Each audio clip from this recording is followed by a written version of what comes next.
Hi to all. I hope you can hear me. I hope you can see me. There is probably some lag between the transmission and how soon it appears on YouTube. But I'm happy that you're here, and I'm happy to answer all your questions. I'm monitoring my stream today by myself, so I will be moving my head rapidly like this all the time probably. But yeah, I want to answer the questions I got in your emails, and I want to answer the questions I got from you in the comments. But first, I would really like to thank you for supporting me on Patreon. Because of you, the Tokyo Storefronts book is almost finished. I mean the pictures, because I still have to write the text for the book, and I still have to do some illustrations, like 3 illustrations still left for the book to be finished. I went the day before yesterday on the last location hunting for the book. So we went to 3 shops, but I actually will be painting only 2 of them because I already have like 50 with the 2. And I discovered actually some really nice shops for the end of the book. The one I showed on Instagram live stream kind of thing is like 150 years old. It's like crazy old, but it's really cute and still in use. So I'm really excited to feature it in the book, because I like to feature shops that are kind of lively, and the possibility that they will go out of business in like, I don't know, 5 minutes is low. So I like to feature shops that if you go to Tokyo in a year or something and you would like to visit those shops, they will still be there. And this one was like that.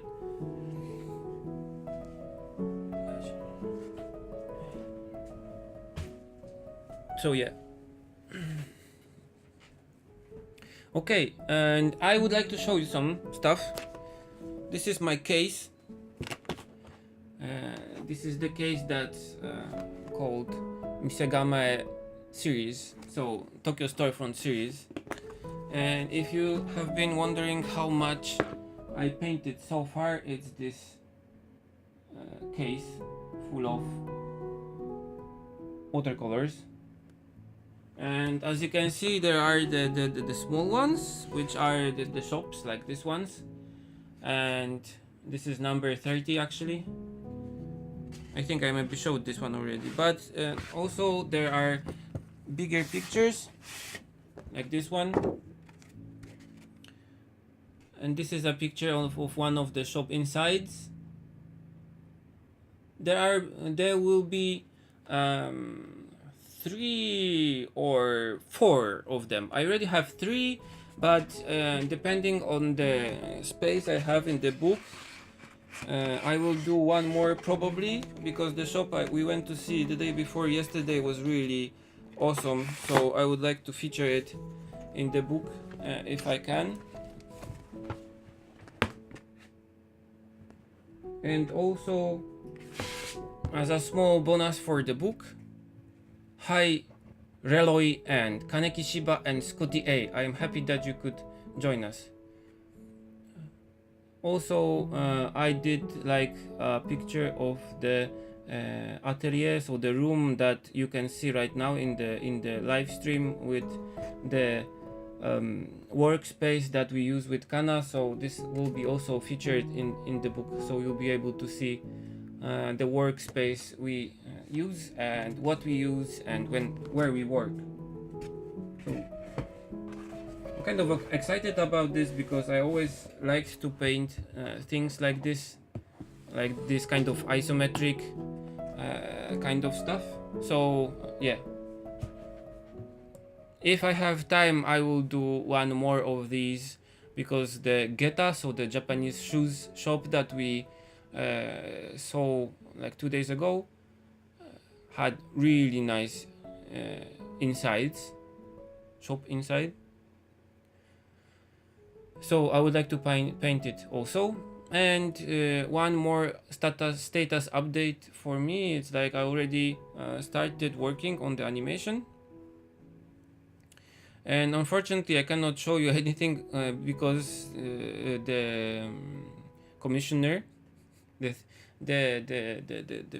company that commissioned the animation told me not to, until the animation is kind of published online.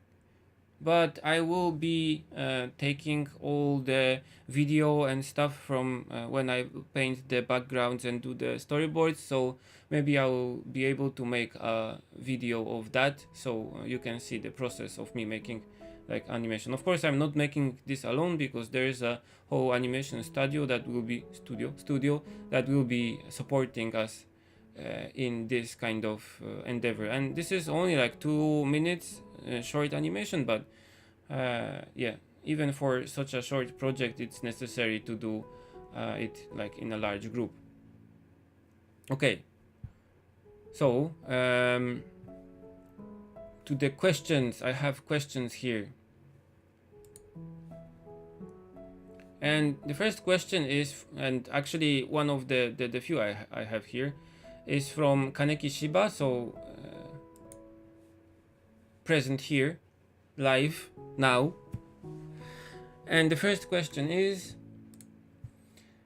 do you have any experience with the Niji water brush? I think we can find them in the 100 yen shops, so the dollar shops in Japan. And the brush has a water tank, and it's a water brush. Yes, I have actually used water brushes a lot.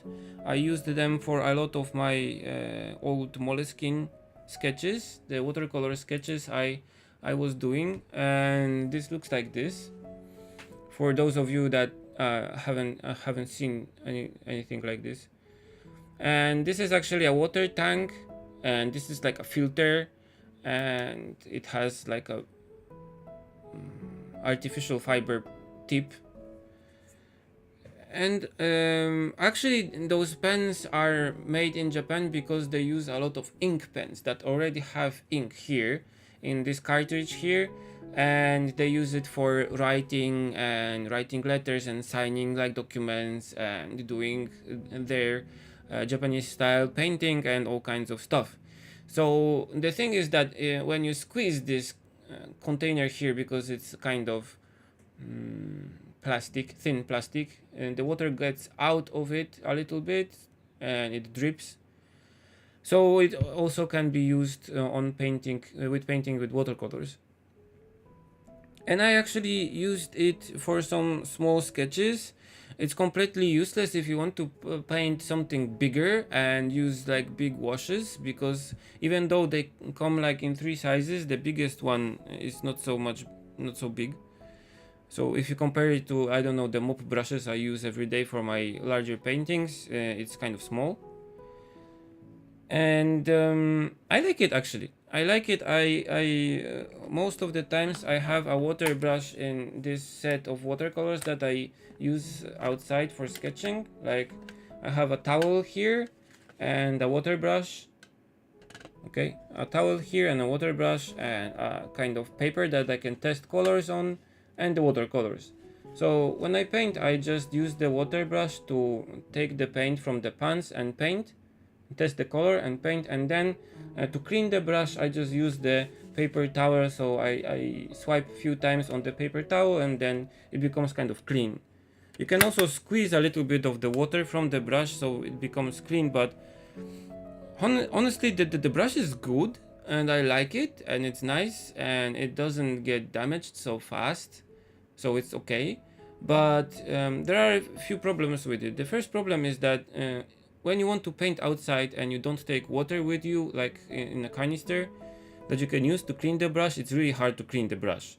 So if you use a lot of colors, like not for sketching with 3-4 colors, but if you use a lot of colors and pick color and change color and pick color and change color, it's really bothersome because you have to clean the brush every time with the water that's in the brush.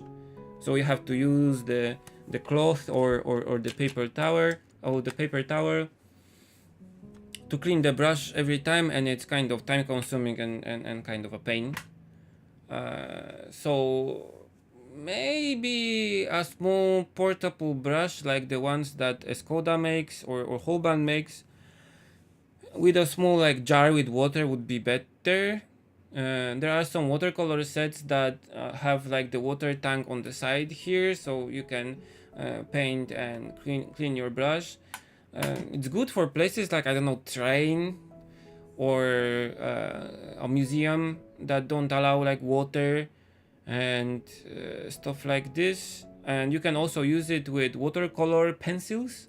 So you have a set of watercolor pencils and you take the watercolor brush and you take some of the pencil lead color thing onto the brush and paint with it, and then clean the brush with the cloth again. But it's kind of time consuming. The only thing that you can do with this brush that you cannot do with the regular brush is like nice gradation of colors from really intensive color to watery, because the water gets supplied all the time from the barrel.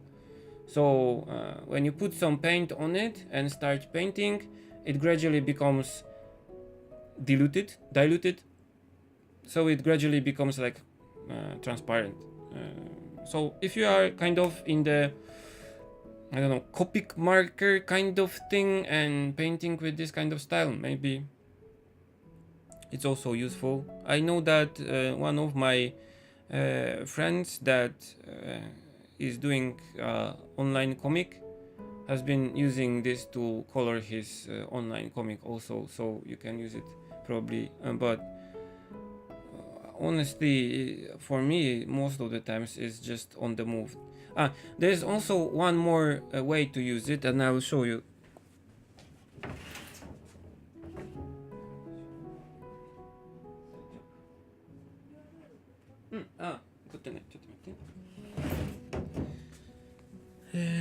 You can use this pencil in kind of interesting way.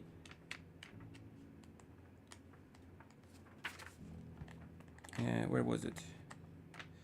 Because you can use it with I have too many sketchbooks. Oh yeah, you can use it with a pencil that's water soluble. So you can use the pencil to do like a sketch, and then use the water brush to kind of dilute the pencil so it gets kind of watercolory.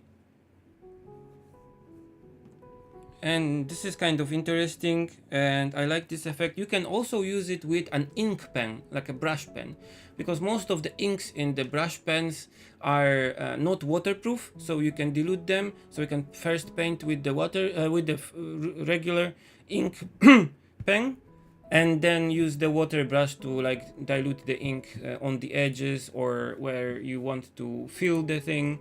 So this is kind of useful and it can be used not only with watercolors but also with other media, and that is kind of interesting and I like it because of that. I use some watercolor soluble pencils, you can see on my website probably, and with this it's really interesting and it's really okay. to use. With watercolors, where you have to change the color all the time and clean it all the time, it's kind of bothersome, actually. Okay, next part of the question. What kind of brush do you use in Photoshop to create a watercolor-like effect? Okay, so I will show you, probably, if I can get this running.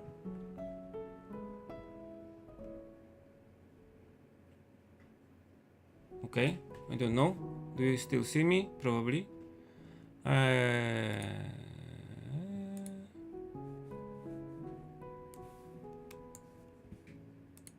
Okay, so you should be able to see the screen in a second.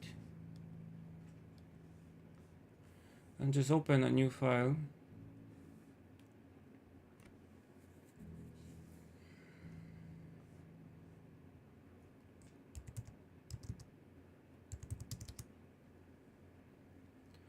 There are two brushes I use most of the time in Photoshop, and sorry, but those brushes are actually brushes I got from the animation studio. I always say the Japanese version of the word. I got from the animation studio, so I cannot share them with you, but I can show them to you so you can make some that look like this. The brush we use the most in like painting is like this kind of brush. Here is really big, but we usually use like 40 size or something like this, so it looks like this. And it's pressure sensitive, so the harder you press, the more opaque it gets, and it has this wet edges effect turned on. And this is the brush I got from the animation company, so I cannot share it with anybody. I probably should not be using it right now either, but and the other brush I use, it's like a family of brushes. Probably you can find them somewhere because those are probably from the internet, but I really don't have an idea where I downloaded them from. It's this kind of brush that it's a dual brush that kind of fills the area that you painted once with like small dots, which is really nice effect, and I like it a lot, especially in smaller sizes. It gives a nice effect, and it comes with this kind of jagged line version and like a smooth version and a version with like this kind of edge. And I also have some brushes that have like the watercolor effect, like this one, which is kind of like a splatter brush. And finally I have the watercolor set from how is he called? From the guy that makes all the brushes. I always forget people's names. So how was he called? But yeah, you probably know who I talking about. So from his set I use like this kind of brush. I will remember.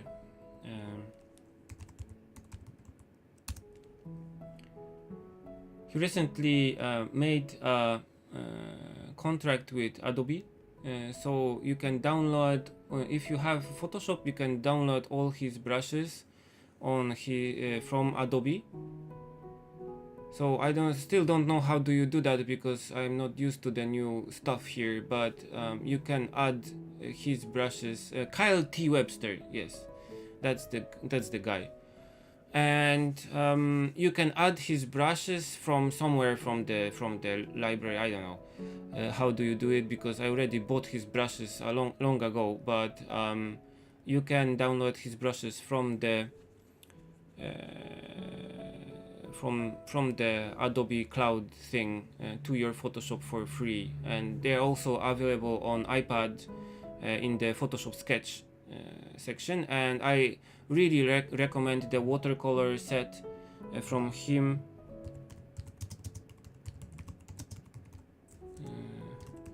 because they are really good. Yeah, here. I don't know if you will be able to see that, but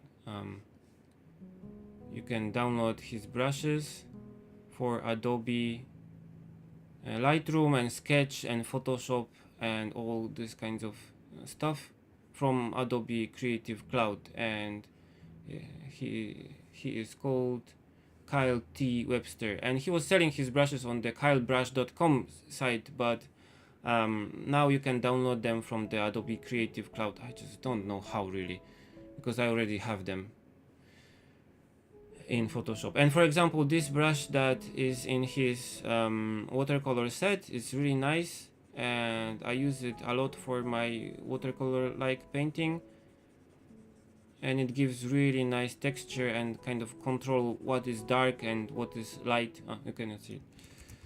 So you can start really light and then continue, and it's uniform, and then you can darken some places. So if you have Photoshop and the Adobe Creative Cloud subscription, just download the Kyle T. Webster set, because it's watercolor set, because it's really nice, and there are some really nice watercolor brushes there. So if you want just one set that for watercolor painting, that's the set to get, actually. Okay.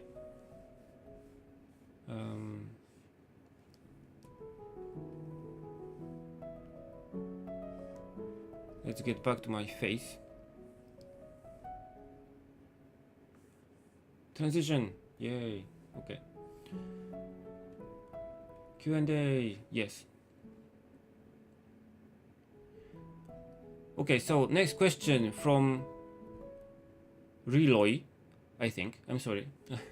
I went to Krakow last week and I brought almost randomly some Renaissance watercolor. Did you ever try them? I was surprised of their quality. Was it good or bad? No, I haven't tried the Renaissance watercolors.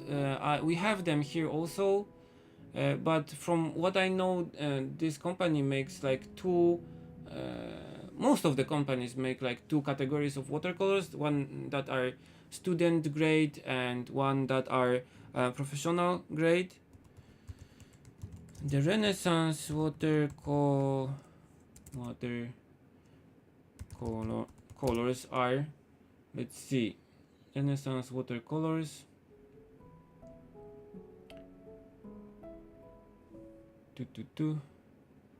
Honeywell watercolors, professional watercolors, it says.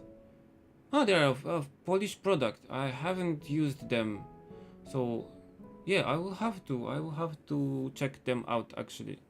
No, I haven't used those watercolors, but if they claim that they are professional watercolors, then maybe they are good.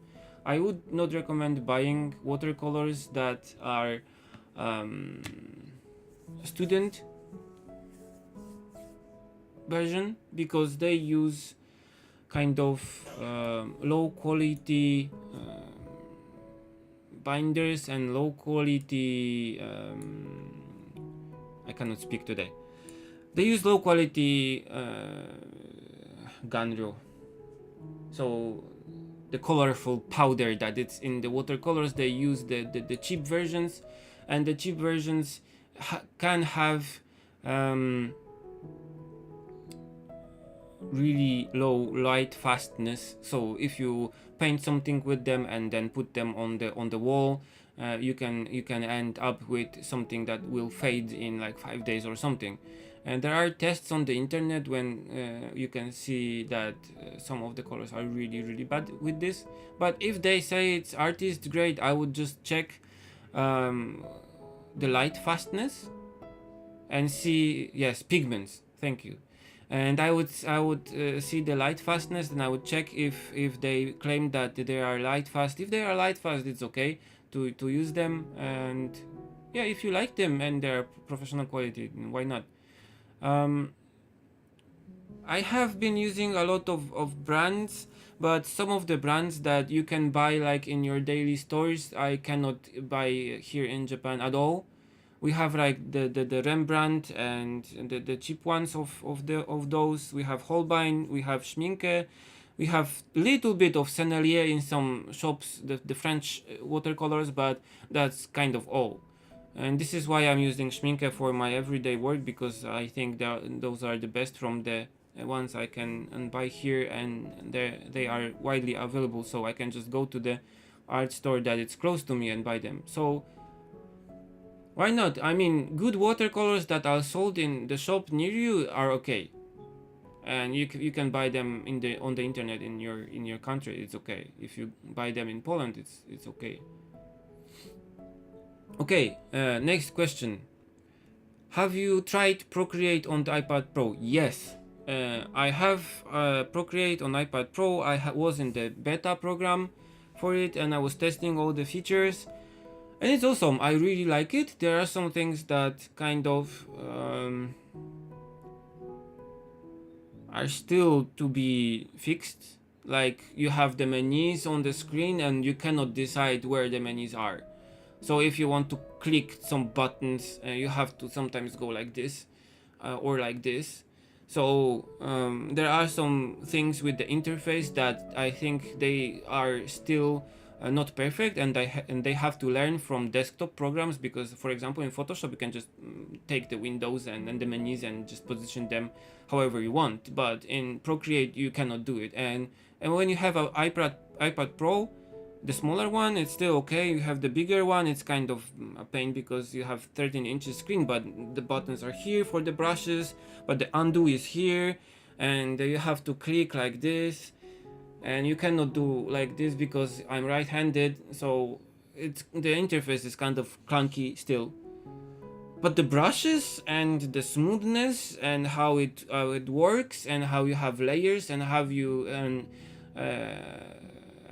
can import PSD files, and how you can save PSD files, and you can export stuff is awesome. I would really wish they just did some of the filters and some of the options more usable, because one of the things that I love about Photoshop is how it how do you say it? Reduces the size of the file. So if you have a file that's like 5,000 pixels and you painted something nice and you want to export it for the internet, and you want to make a file that's like 1,200 pixels wide, for example, from your file, you can just flat it and make it smaller, and it actually little bit sharpens the picture when you make it small, so it looks better, it looks like nice. But in most of the applications I have on my iPad, it's kind of still a problem, because when you make it smaller, it's kind of muddy. So for the best results you have to make it smaller and then apply some filters to it, like not sharpen but unsharp mask or something like this. So it's kind of bothersome, because for this I have to use a different program. I forgot the name of the program. Wait.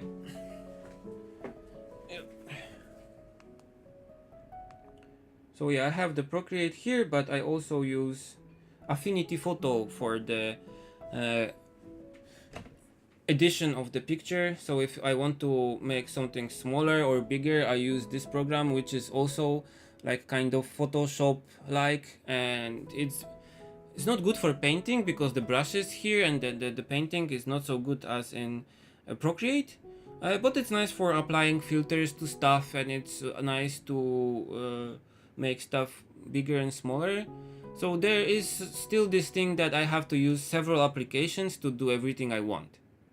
This is one of the this is one of the minus sides of this, but Procreate is really good. I use it a lot for painting, and I use it a lot for testing colors. For example, if I want to test colors for an illustration I'm making, sometimes I take a photo just of the lines with the iPad, like Pach, and I edit the lines in Affinity Photo. So just apply some levels and curves and make it black and white, and just the usual stuff you do with in Photoshop to make the line look clean. And then I just transfer it to Procreate and color it roughly, so I can test the colors if they look nice, and then I can start working with watercolors and just have this as a reference. So this is a lot. I use this a lot. But for example, now I'm making an animated short animated movie, like 2 minutes one, and all the character design I'm making in Procreate, and also the storyboard I'm making in Procreate and then putting together in LumaFusion. So the video editor I use to make my YouTube content. So this is the Luma Touch software, and this is a non-linear video editing software. So just like how do you call it? Not After Effects, but Premiere. So all the videos I'm doing, I do with this one, and it's kind of nice for doing videos, and you can just transfer files and copy and paste them from all the applications. So I'm really surprised how well the iPad works with content creation. I could probably make, I don't know, a comic or illustration series or a book only with an iPad. I certainly can make good quality videos only with an iPad. If I have a camera, I'm using this, which is the camera transfer cable for the iPad. So I can just make photos or videos of me painting, and then I can put files straight on the iPad. And also I'm using a mic that's like this one, and this mic you can connect also to the iPad directly, so I can record my voice on the iPad also. So I make most of my YouTube content with the iPad, and lately I have been like, I have to go to the computer to take some files or something like this, or render a big file or whatever, or work in Photoshop, and I'm like, but most of the work I'm doing on iPad Pro right now, and it's kind of crazy. Probably it's the computer I always wanted, like, really thin kind of thing that weighs nothing, but you can do all kinds of crazy stuff on this. Okay. So, any more questions? Affinity Photo is okay. It's really good for doing stuff that you would usually do in Photoshop. So, like you have a Photoshop file with layers, and you can just transform them and make them look better. You can put filters and layers, and you can put text in, you can do all kinds of crazy stuff, and it's geared to editing photos, so it has a lot of color correction tools and like tools to make colors look better, but you have to really know what you're doing. It's not like this kind of 1 2 3 filter kind of thing. There's a lot of options that you can use, and it's kind of hard to get around in this software because the menu system again is not perfect, and it kind of has like these modes that you can go into, like the painting mode. Here on the top there are icons like the painting mode and the photo editing mode and the color correction mode and the selection mode. And this is kind of painful because in one mode you can do stuff but you cannot do this, and in one mode you can do that but you cannot do this.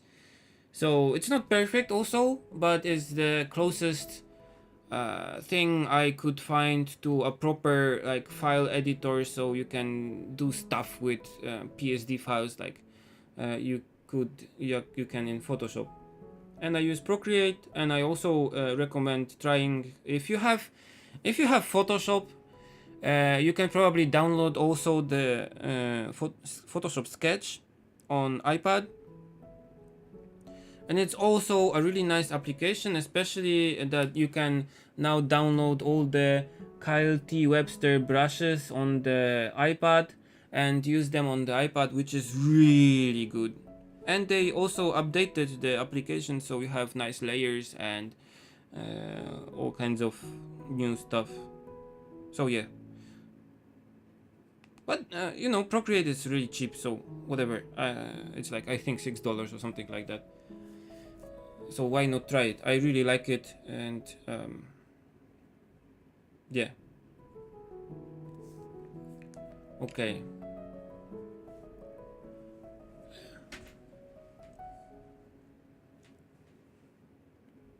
Okay. Here's a question from Kaneki Shiba. As you may stay many hours per day drawing painting, how do you avoid getting pain in your back? I have the issue actually. Yeah, I actually don't get back pain so much. I used to, but not lately. I don't know why actually. There are some tips I can give you. One tip is have a good chair with good backrest that you can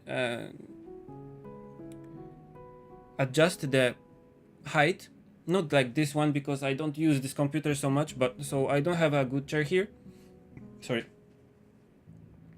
But in my painting room, I have a good chair, and it's one tip: buy a chair that's not new.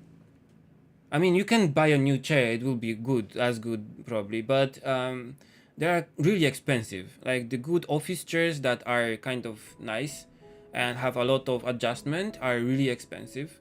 So you can always go to a second-hand shop that sells office stuff for offices, and you can actually buy really cheap chairs there. The one I bought originally costed like 10 man, so it's 10 man yen, so it's 100,000 yen. In American money, it's probably like $1,000, I think. But I bought it for 1/10 of the price because it was used. And in Japan, especially, it's like you have all kinds of offices that close and open, and they buy used stuff and they sell stuff. So it's really cheap to buy a really good chair used for from like office supply stores. And that's one thing. A good chair that you can adjust the position of the seat, the position of the armrest if you need, and the position of the back, but not only the angle but also like the height of the backrest thing. That's one thing. The second thing is to kind of be conscious of your position and try to sit straight. But also, like, I have this watch here, and I have been setting it to timer for 35 minutes, and it's a kind of repeating timer. It's a really cheap, like, Casio watch, and the timer goes off. You stand up, and you walk about the room doing stuff for 5 minutes, and then you get back to work. So it's said that if you for one day do like 1 hour of homework, like housework, like cleaning and stuff, it is really nice. It is really good for your body. So, and you should also like rest every hour, like for 5 minutes you should rest your eyes and your body from like work. But so I do like every half an hour I do like 5 minutes rest, and this also helps me to remember it because it goes like beep beep beep beep, and I'm like, okay, I have to go, and I go like to the kitchen and wash some dishes, or like I don't know, you know, put the manga away, or do some cleaning here or something, and I'm like, okay, 5 minutes, so I'm going back to work. And this is kind of interesting because it kind of keep you fresh, and if you are kind of in the flow, you can go like for an hour, 2 hours, 3 hours, and you even don't even move a little. So it's good to have something that will remind you to kind of stand up and walk a little bit, and it's kind of nice.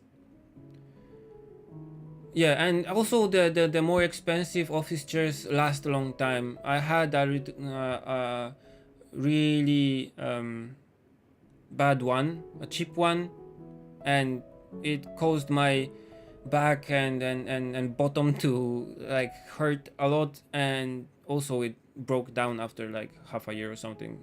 Like the thing that makes the chair go up and down got like and I was like, why? What happened? And I could not get back up. So that was kind of useless. So I recommend the tip with you can also put a timer on your phone. You can use Siri. I use this a lot also, like hey Siri, set timer for like 30 minutes. No, shut up. And this also works well. You can set the timer and it will tell you like, oh, get up. You can have an Apple Watch with this if you have an Apple Watch. And but you know, like cheap one like this is okay. I think this is like $8 or something. I also plan to make a timer for myself, like a work timer using electronics. So I have a nice display uh, for Arduino, and I'm thinking about making like a work timer for me, so I can put it on my desk and be like, ping, okay. So I'm going like around the house and it's 5 minutes and I go back. Okay. Any more questions? In the meantime, I will show you something interesting. Probably.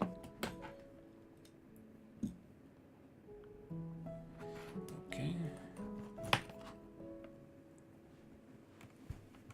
Yoshi.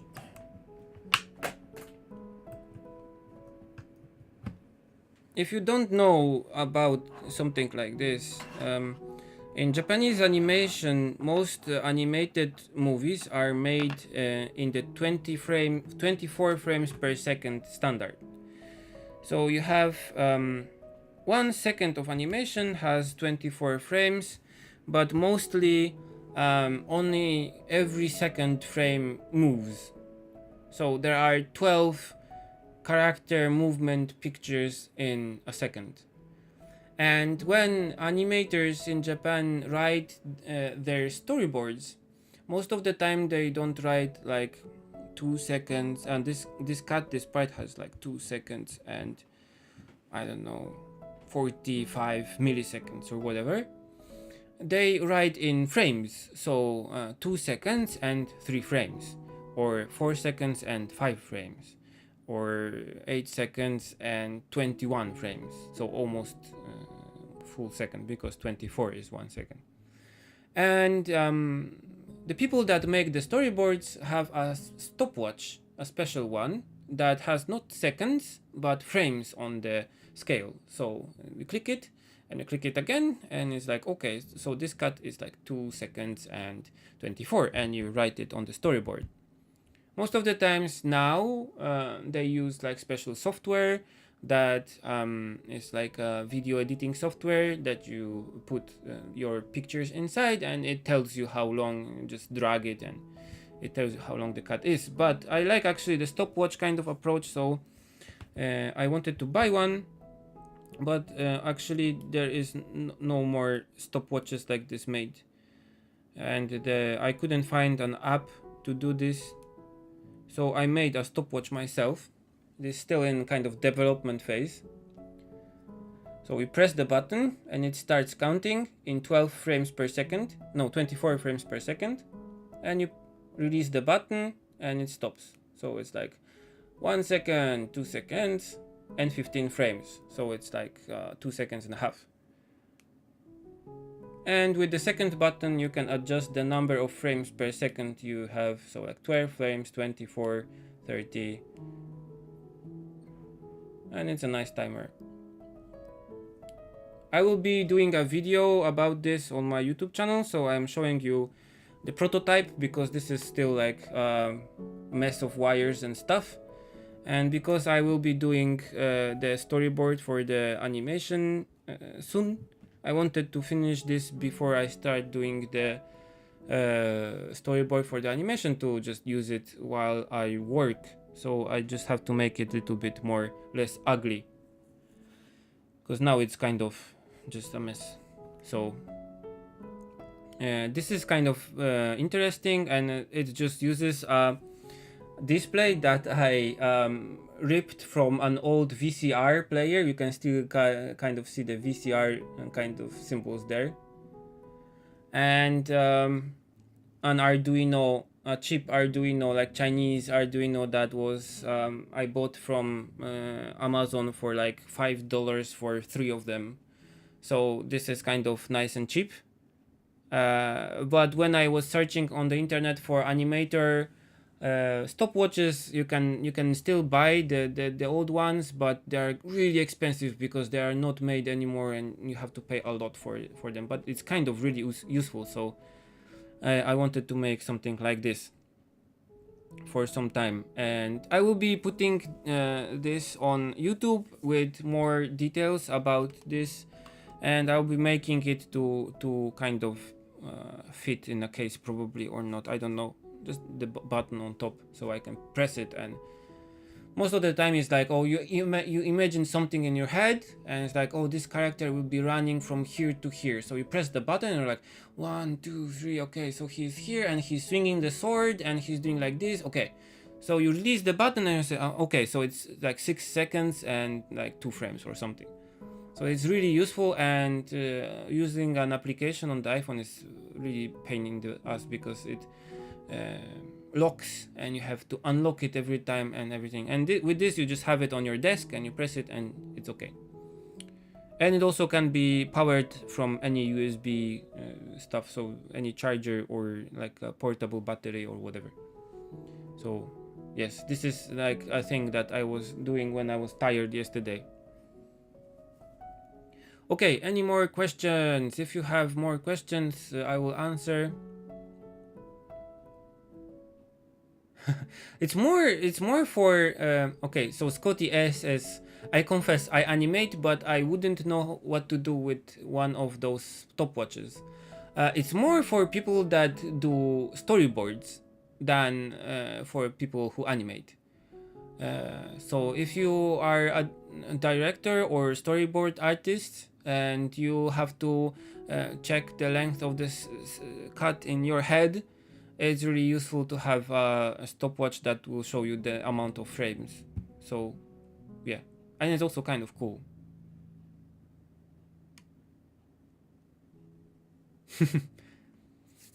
Yeah, spying on birds and doing stuff is nice. With Arduino Raspberry Pi, I still don't have Raspberry Pi. I have the Arduino Uno, and I also have something that's called Intel Edison, because I got it for free on an event, but it's kind of all kinds of Linux Unix stuff, and it's over my head a lot. I don't really know how to use it. Okay, so about the book, Scotty A asks, will your book ship to the US, and can I get it a signed copy? Okay, so the first part, the book is shipping to the US. You can pre-order it from Japanese Amazon from US. So you just go to the address that I posted online, I think.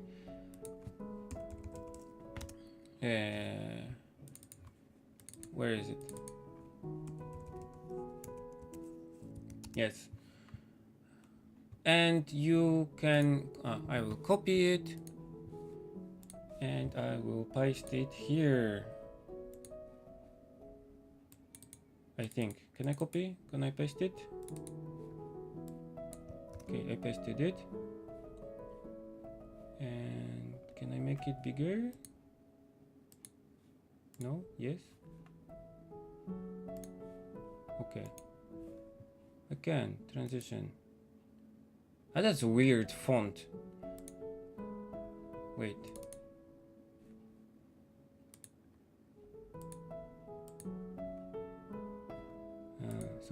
Something just usual.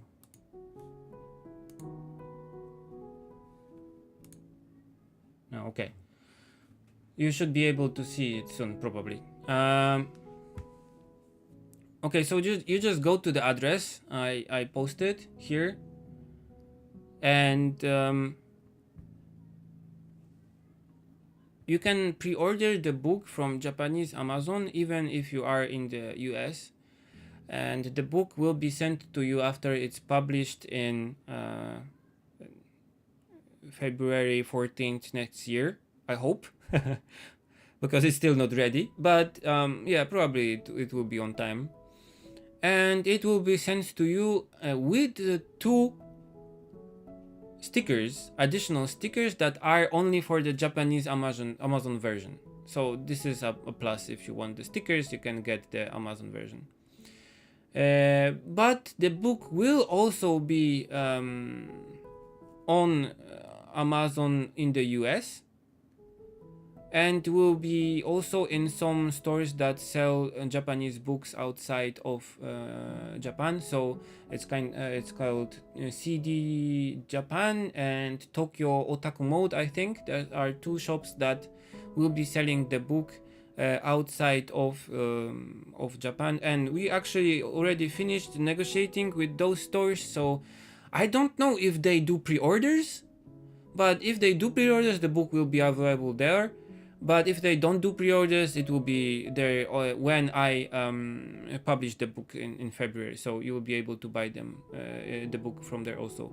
As for signed copies, I really don't know. I will ask my publisher to give me some copies, and I will sign them, and probably I will sell them through the Ticktail shop. Just use the same price as the regular one, and just send them to you myself, probably. I don't think there will be any signed copies on Amazon or something like that, so I will just have to do it myself. It depends how many books I can get as my author copies, kind of thing. So yeah, if I can get my hands on like 10 or 20 books, I will surely do like signed copies and post them on Patreon first. Okay, next question. Do you have any recommendation regarding the Cintiq? I plan to replace my 13-inch, the very first version. Okay, so I have the Cintiq 13-inch here, like here. And I had the bigger version in my animation studio when I was doing stuff. And I have to say that I use and like Cintiq mostly for doing line work. So when I do characters, when I do animation of characters, when I do storyboards, when I do stuff like that, I like to use the Cintiq.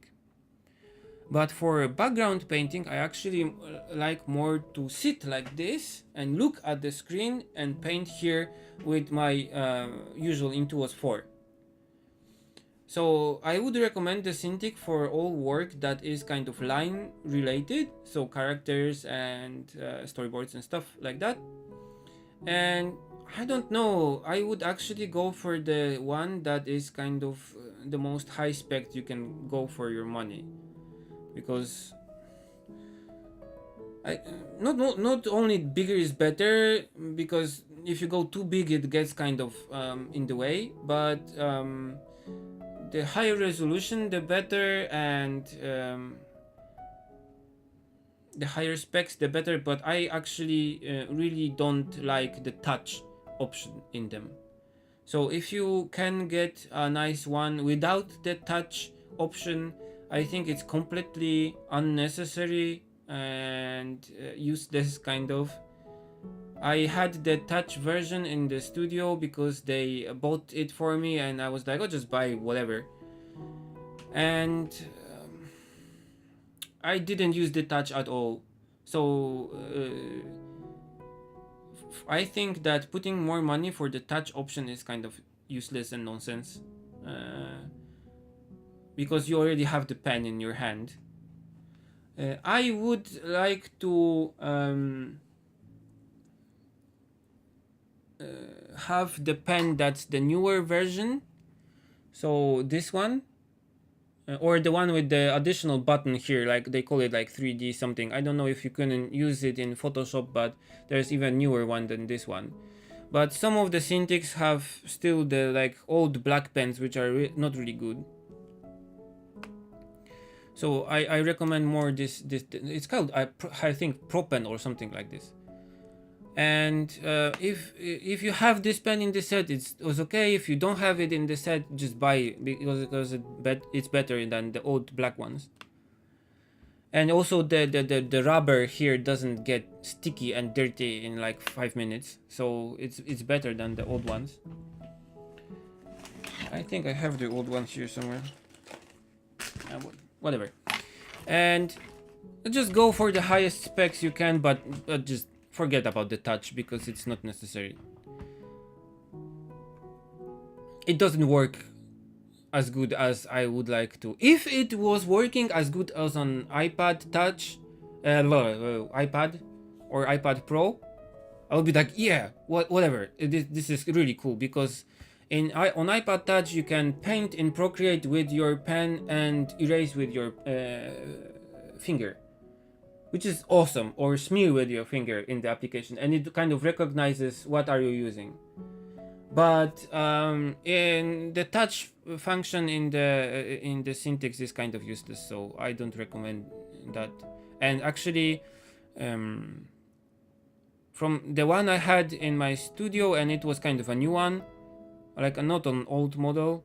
If you take the touch version, the screen, if you look at an angle, has rows of dots on it, and I think that it's the matrix for the touch, and you can actually see the dots if you look like at an angle and the light hits at a certain angle. You can see the dots, and it's kind of I don't know, like you would use an old ATM screen from 1980s. I don't know. I don't why this is like rows and rows of small dots, like 2 millimeters apart, and you can see them. So this is kind of really how do you call it, minus for me. What's this bug doing here? I have a bug. So I would not recommend the one with the touch. Okay, yes, I think I really hope that the Apple Pencil will have an eraser, but for this they will have to think about a different method of charging the pen, because for Apple Pencil the charging thing is kind of stupid.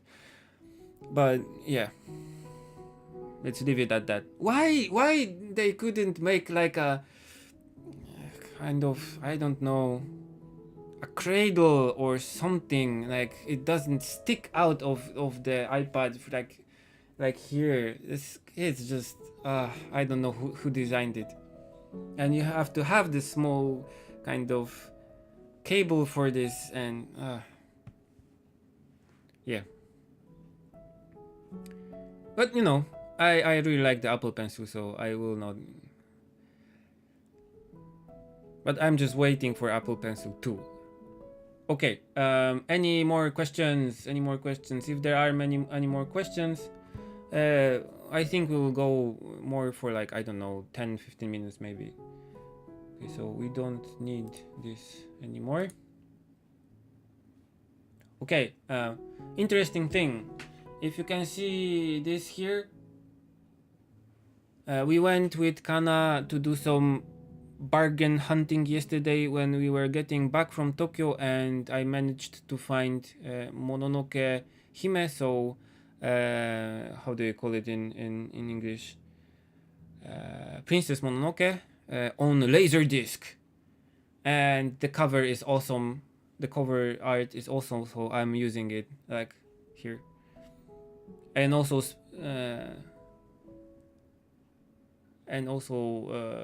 Space Odyssey 2001, which is also awesome. I have a bug on my desk and it's looking at me. It's weird. Okay. Are there any questions? If are there no questions, Laserdisc, yes. Yeah, I had one more question from last time that I forgot to answer.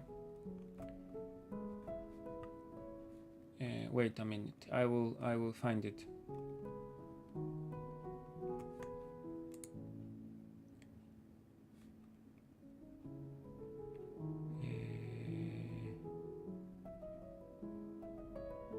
Okay. In Canada or North, Emmy Jang, I think. I'm sorry if I mispronounce it. No, it's not Gokiburi. It's kind of a thing. I don't know. It's a small, not so small, but yeah, nothing life-threatening, I think. Okay, so the next question. In Canada or North America, there are some artists who attend conferences such as Icon. Some artists also pay to the magazines to show their work. Do you attend conferences or pay magazines to show your works? And I attend some conferences that are in Japan. With Kana, we always go to the handmade crafts event, but I still didn't attend any like manga or illustration events on my own, like just put anything, because I still don't have anything to put out. But when I will have my comic and my book finished, then I think I will do some events if I have time. Yes, you have to pay for them to just put your stuff. But honestly, in Japan right now, I was to some of the manga events in Japan, and I was really downhearted because like 90% of the stuff that you can see on some of the days, because the event is like 3 days long and you go there on different days and there is different stuff there. So I went I think on the weekend, and 90% of the stuff I saw around me was like either erotic or almost. So all these kinds of big breasted girls kind of stuff, or boys kind of stuff in everywhere. And it was kind of really surprising because as you say, in Canada or America, North America, when I see photos from events like the manga conventions or anime conventions or stuff like this, it's always kind of more or less classy. So you can go there and buy new stuff and buy some comics you want to buy.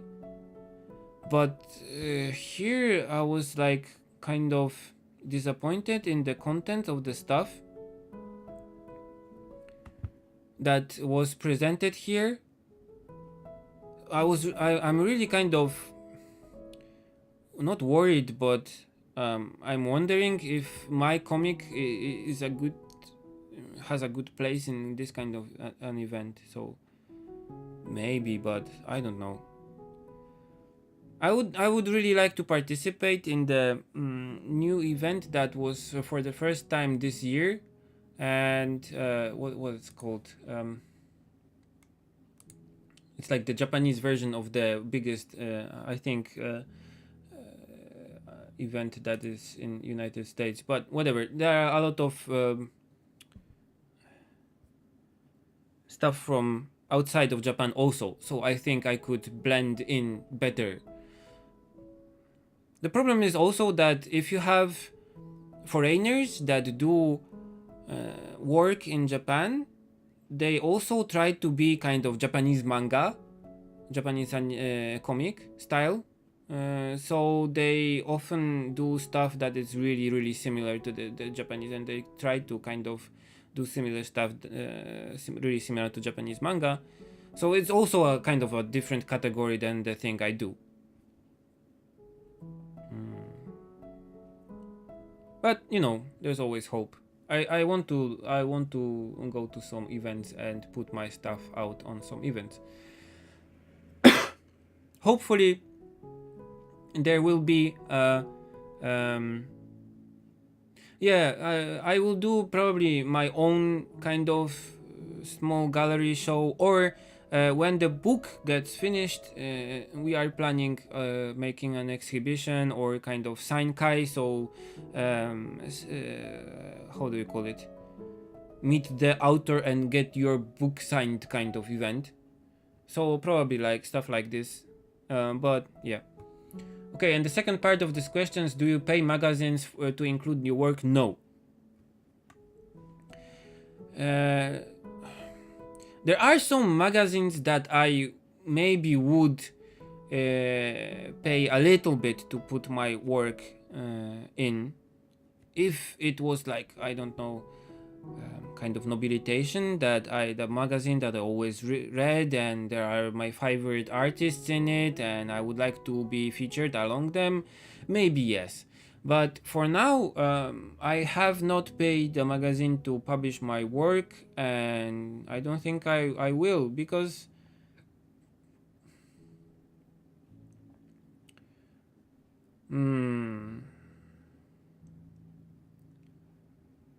I think that the mission of a magazine is promoting art that they think is good, and it kind of fits the image that they want to promote, and not kind of feature artists that will pay them money.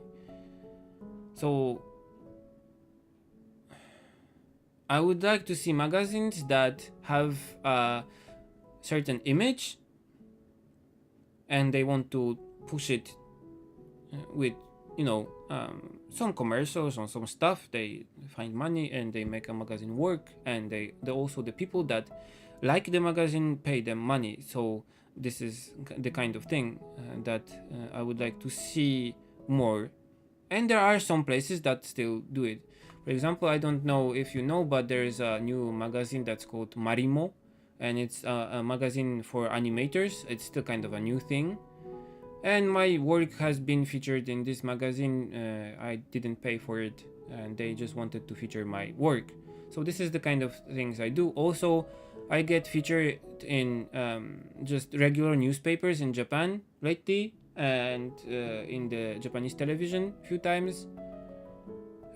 So this is this kind of a publicity that I get from my work being just popular, and because of you, because you put my work in all kinds of places on the internet also, and it helps a lot, really, really, really a lot. So this is really important for me. But no, I have not paid a magazine to feature my work yet. Yeah, okay, so I think that answers these questions. Okay, so yeah, design festa, we go with Kana to design festa because of her works, because of her figurines, her like clay works and stuff like that. So we go to design festa.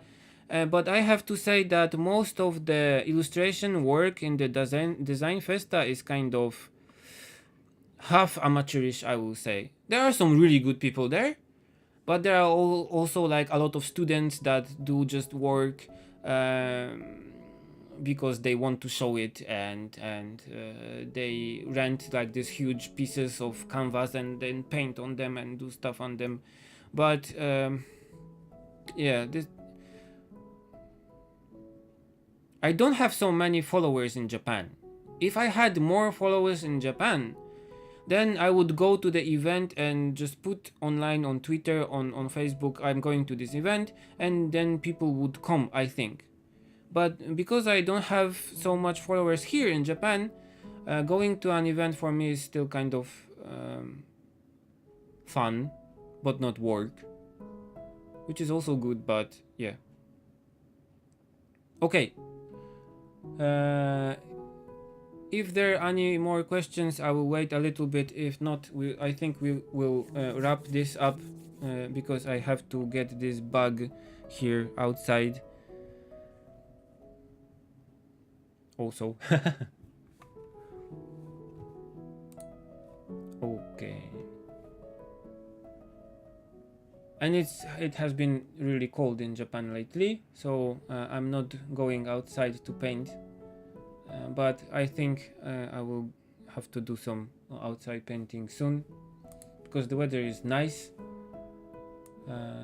But yeah, I had stuff like the location hunting for the buildings, but now that is done,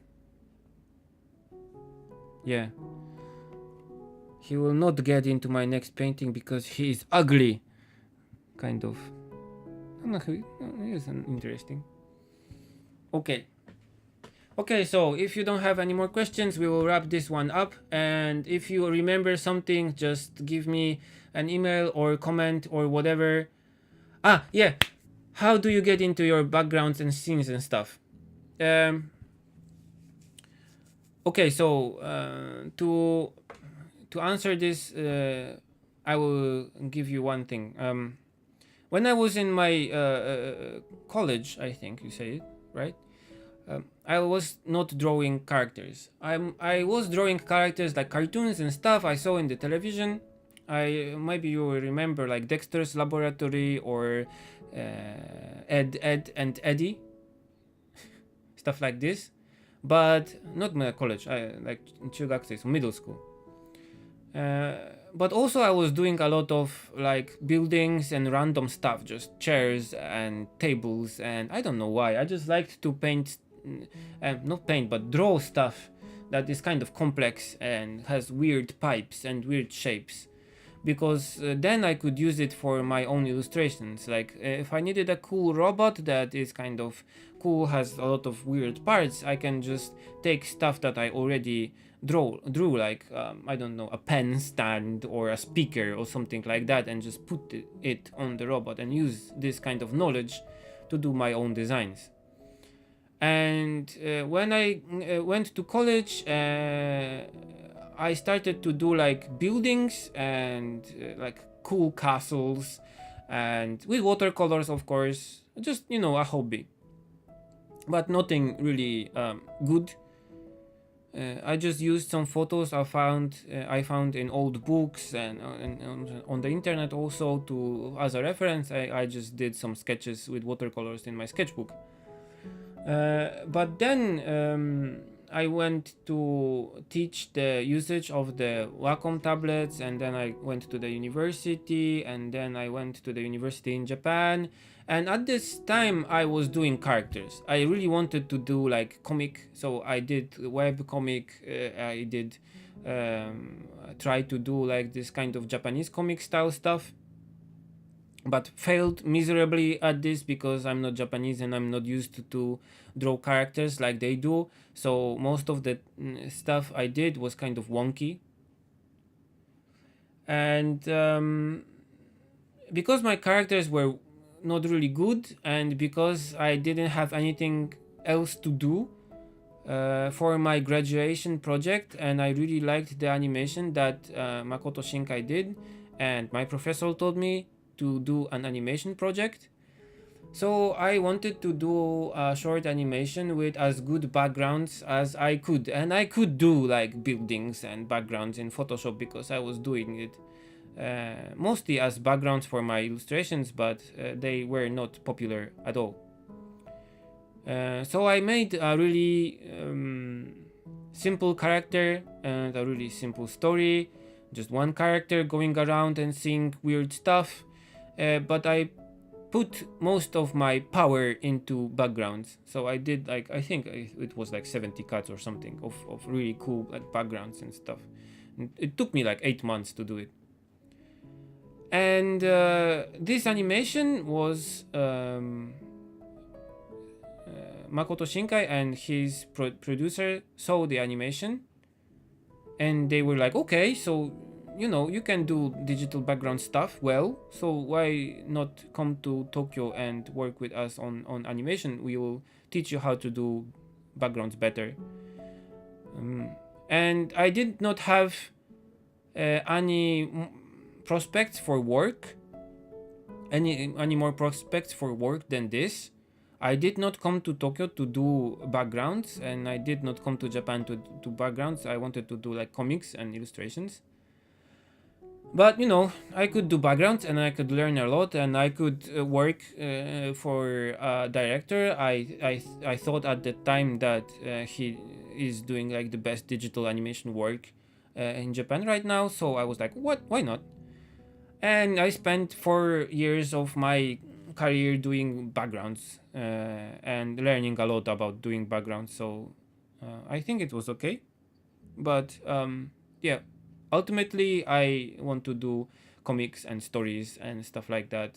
So I got to painting um, like backgrounds and scenes kind of as a sidetrack in what I really wanted to do. But having a firm grasp on doing scenes and doing backgrounds and perspective and kind of um, painting atmospheric scenes and nice buildings and stuff like that is a really important tool in my kind of repertoire of tools I can use to do my stories and my storyboards and animations from now. So yeah, this is one of the things I have that a lot of anime directors don't. If you see most of the television animation storyboards, they are just characters talking and doing stuff, but background is like, oh, some background here. So having a nice grasp on how Japan looks helps me a lot to do realistic Japan kind of stories. So it's not like, oh, Japanese director painted England and it kind of looks flat and not like England at all or something like that. Knowing the country and the buildings and the surroundings of the place where your story takes part is really important. So I'm kind of happy that I did the backgrounds for so long. Okay, I hope that it answers your question. But also I like to do backgrounds. Doing pictures like the stores or the store insides that I do lately is kind of cathartic. It's like when you have everything sketched and you just turn your brain off and you just paint it. So it's kind of nice. You don't have to think too much if you know what you're doing. Okay. No, I don't know the artist Tokyo Genso. I will look it up. Thank you. Okay, so if you don't have any more questions, we will wrap this up here. And if you remember anything that you would like to ask me, you can comment on Patreon or send me an email or send me a tweet or whatever.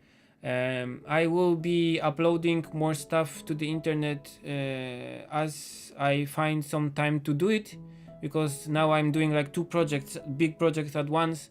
So if I find any spare time to do it, I will upload some stuff to YouTube and to Patreon also, because I still have some unedited video material for you to see, and I still have to do the Patreon sketch for this month. So